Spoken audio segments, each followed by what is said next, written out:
Since its founding in 1994, Amazon has emerged as a corporate powerhouse valued at over $175 billion. Despite investing into every part of American life, from its Netflix-style television service to Twitch TV, a popular gaming/streaming website, Amazon has returned to its bookseller roots and is replacing on-campus textbook stores at public universities across the country. After opening Amazon stores in the University of California, Davis in 2013 and Purdue University in 2015, Amazon shifted its gaze to the University of Massachusetts Amherst. This is Amazon and the Academy.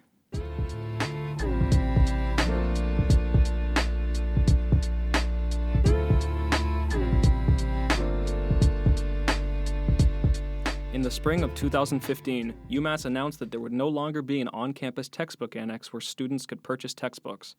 Instead, the school decided to partner with Amazon and offer them a location in the center of campus where students could pick up books and other items purchased online.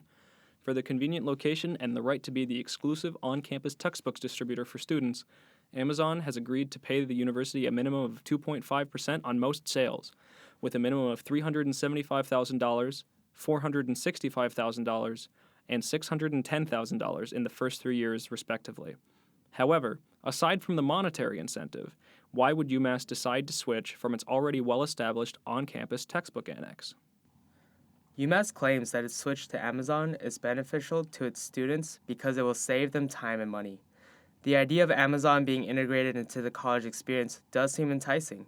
The new system boasts a streamlined process consisting of online ordering, one-day free shipping, and no lines for pickup. Compared to the old system of having to walk to the somewhat inconveniently located textbook annex, search through aisles of books for the particular ones you need, and stand in line for sometimes over an hour, the new process is definitely more convenient. When the deal was announced, the university boasted that the implementation of Amazon would mean an estimated 30% savings for each student on textbook spending. And as costs for higher education soar, students would gladly support saving money in any way they can.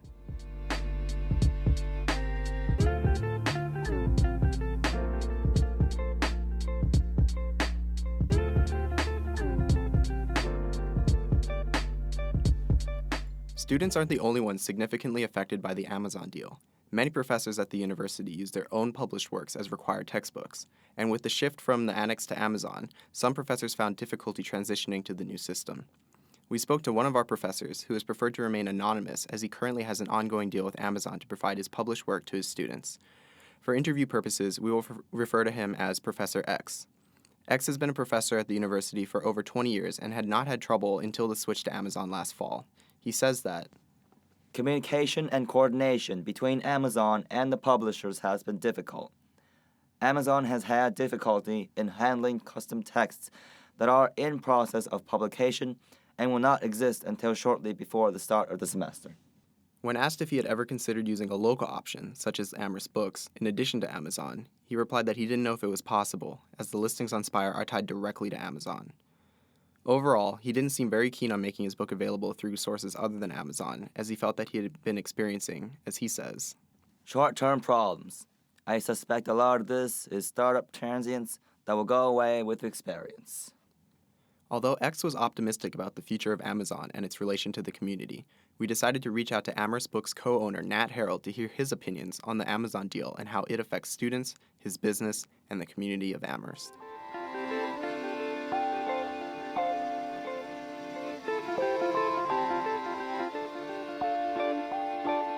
We told Nat about X's troubles getting his book published and asked him about how a local store might have handled things differently. I don't want to defend Amazon. Everybody makes mistakes. The one advantage of if we make a mistake, we're really fast on our feet, and we're not a big corporation. And you're not dealing with. I know that when publishers deal with Amazon, they don't have personal contact with anyone, and if they find that a book's been listed mistakenly somehow, that there's no one that they can call or email and say, this is wrong, you should fix it. There's a general box that they send everything to, and whether it gets fixed or not is a matter of things. So they screw up the problems. You're dealing with this kind of impenetrable corporate thing. Whereas, I'd like to say we never make mistakes, but that would be silly. But if we do, people are dealing with people they know, and they know that we'll do our damnedest to get to fix something. Nat makes valid points about the value of small businesses, and we wondered how the Amazon deal might affect their revenue. It's hurt it. Uh-huh. It's This is from the 1st of October. the business structure of bookstores in Amherst has traditionally been reliant on textbook business. It allows us to carry books that we normally wouldn't have because basically the textbook business subsidizes it. Traditionally you're supposed to have each book, the space that a book takes place is supposed to sell 3 times in a year to be worth its place on a shelf. And we carry a lot of books that sell once every 2 years because we think they're important books to have when somebody finally needs them. Right. And the textbook business supports the quality of the bookstore. And without and more that Amazon sales to Amazon or rentals to Amazon undermine that business, and that's been true for years. Right. But the deal that UMass made with Amazon is a particularly heavy blow. We did better in the fall than we expected to do, given the new system, but we did a lot worse in the spring. So I don't know whether it was people catching on or what. Curious for more insight on how the Amazon deal affects students, we asked for Nat to give his thoughts on the matter.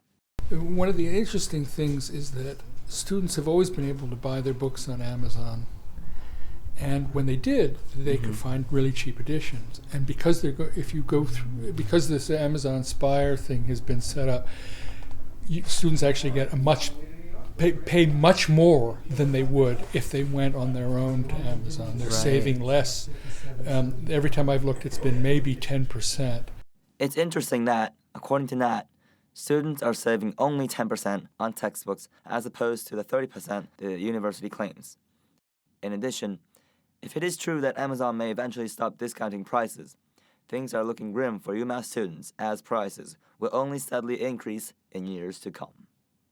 So it seems like it's a con in a way.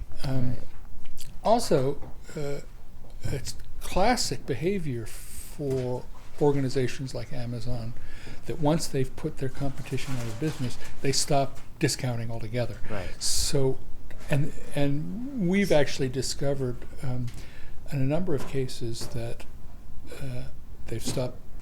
Their discounts are less now than they were 3 years ago. I mean, they're not discounting them very much, but that so that the money they're paying the university's got to come from somewhere, and it may or may not be coming from book sales. I think they're trying to make customers, and if you can sign somebody up, they're likely to stay with them.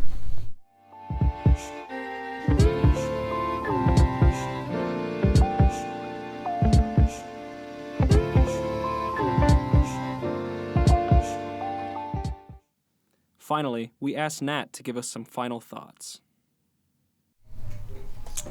We live in interesting times. Yeah. And who knows how it's going to shake out. It's as we said before,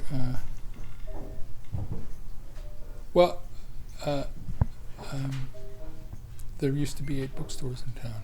Right. And we're down to just a little bit more than one. I hate that. For all particular purposes, it's one, but there is a little religious bookstore that's open 6 or 8 hours a week, so I can't quite at all honestly say that we're the last one. Right. I mean, my feelings are that it's short-sighted on the universities, And it's been clear in the last 8 years or 10 years that the university is doing everything it can to increase its income. When I first opened a bookstore in town, and there were all these bookstores in town, there were actually professors who drove from Cambridge to come out here to buy books. And they wanted to come and teach here because of the resources, not of just the bookstores, but of the whole the town. And as that diminishes, there are fewer reasons for people to want to come, other than simply the job. The community becomes impoverished, I think. And the university is obvious. I mean, Amherst College supports things in town in a way that the university has been withdrawing from, and it's really too bad because the university could have a huge role in the community in town, and it's turned its back on it, basically. That's the way it feels to a lot of us. As Nat puts it, the number of options that students have to obtain textbooks is dwindling. There used to be 8 bookstores in Amherst, and now there is only 1. Before the Amazon deal, there were 3 options students had to get books: the textbook annex, Amherst Books, or online through Amazon. Now, however, students have to choose between overpriced Amazon books or the neglected Amherst books.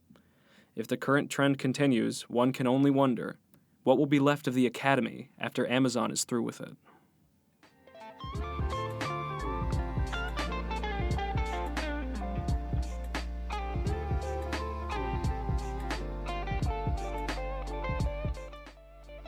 The Academy would like to especially thank Nat from Amherst Books and Professor X, who, for this podcast, was voiced by Kazuki.